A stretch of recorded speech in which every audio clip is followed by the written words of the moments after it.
Mes chers compatriotes, en ce jour, c'est avec un grand plaisir au cœur, l'amour et la fierté de mon pays, le Zaïre, que je me relève pour apporter activement ma vision politique dans les affaires de mon pays, la République du Zaïre, la République démocratique du Congo. J'ai eu suffisamment le temps nécessaire de faire un examen approfondi de cette situation politique. Et je suis arrivé à cette conclusion hallucinante. La moisson est grande.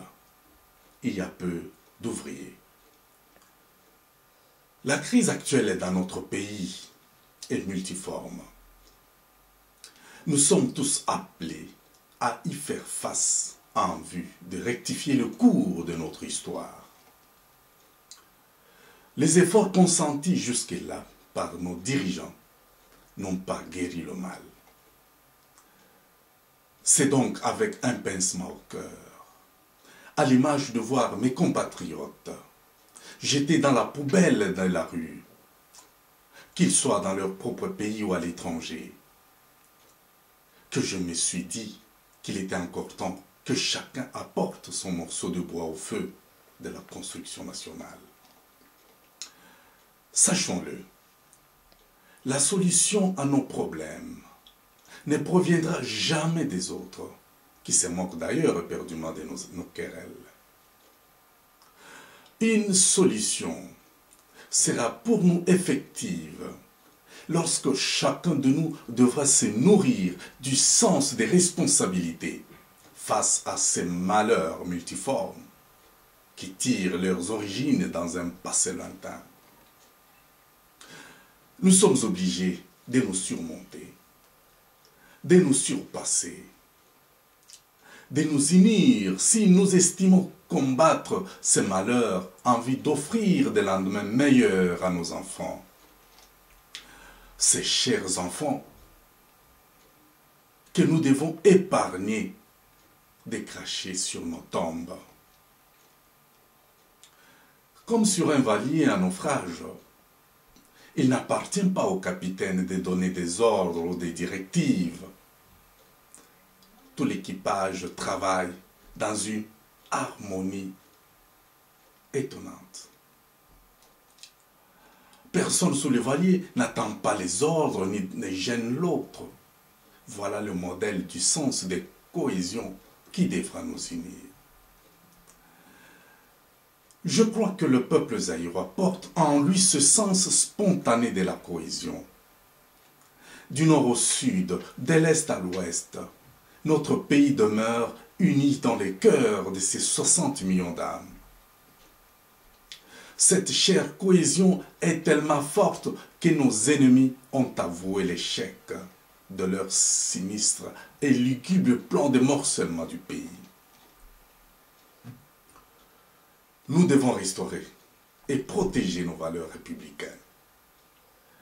Le Zaïre a toujours été l'expression d'une voix qui s'élève au-dessus de toute passion. Il n'y a pas et il n'y aura jamais de fatalité pour nous si nous savons canaliser nos aspirations. Nous ne sommes pas les seuls dans l'histoire de peuples à souffrir. La plupart des grands peuples sont passés par des difficultés semblables. Ils sont respectés aujourd'hui parce qu'ils ont su surmonter et s'élever au-dessus de leurs passions. Nous, Zaïrois, sommes un peuple ingénu, un peuple enraciné dans la prière. Nous savons nous quereller, certes, mais nous savons taire rapidement nos divergences et nous unir. À plusieurs occasions, nous avons montré au monde ce que nous valons quand la dictature s'est installée dans notre pays.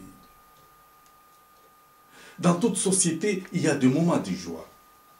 Il y a aussi des moments de malheur. Mes chers compatriotes,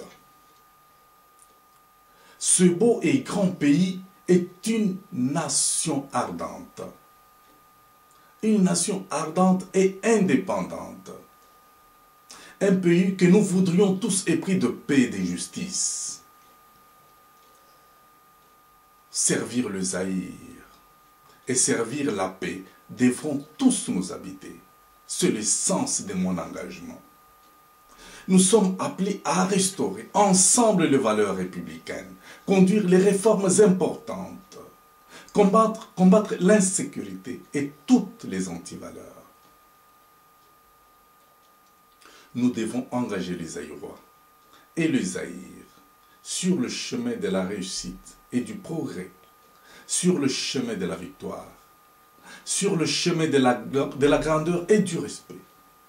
Ainsi, aurions-nous restauré le Zaïre dans le concert des nations et devenir un peuple grand, un peuple libre à jamais. Vive la République du Zaïre, la République démocratique du Congo.